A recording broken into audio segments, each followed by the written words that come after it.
Lionel মেসির বিরুদ্ধে ফিফায় নালিশ করেছে আলজেরিয়া। যেন তেন নালিশ নয়, একেবারে কাগজে কলমে লিখিত নালিশ।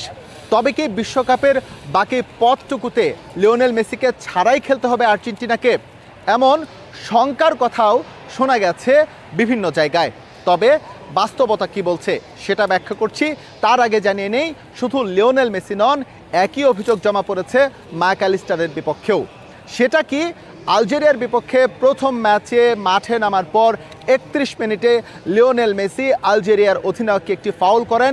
পেছন থেকে তার বুটটা আলজেরিয়ান অধিনায়ক মান্ডির কাফ মাসেলে গিয়ে আঘাত করে, সঙ্গে সঙ্গে মাটিতে লুটিয়ে পড়েন তিনি। কিন্তু রেফারি লিওনেল মেসিকে কোনো কার্ড দেখাননি। এমনকি ভিএআর প্রযুক্তিতেও লিওনেল মেসির বিরুদ্ধে আনা হয়নি কোনো অভিযোগ। রেফারি সেই ম্যাচটি পরিচালনা করে যান।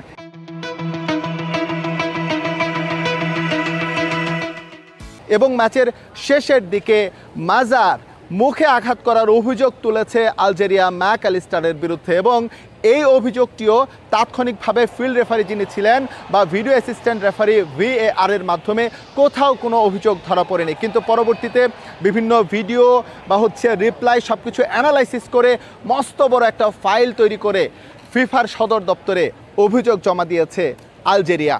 বিভিন্ন মহলে বিভিন্ন ধরনের গুঞ্জন থাকলেও ফিফার রেগুলেশন আসলে কি বলছে সেটি আমাদের যাচাই করা দরকার।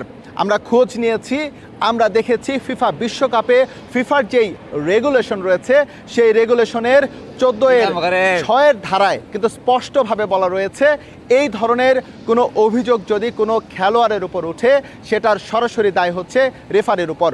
অর্থাৎ রেফারি যেই সিদ্ধান্ত তাৎক্ষণিকভাবে মাঠে নিয়েছেন সেটাই চূড়ান্ত বলে গণ্য হবে।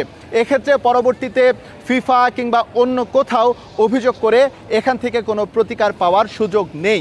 অর্থাৎ লিওনেল মেসি এবং ম্যাকঅ্যালিস্টারের বিরুদ্ধে যে অভিযোগ ফিফায় আনুষ্ঠানিকভাবে দিয়েছে আলজেরিয়া, বাস্তবিক অর্থে বা আক্ষরিক অর্থে সেখান থেকে আলজেরিয়া কোনো উপকার পাচ্ছে না বা উপকৃত হচ্ছে না।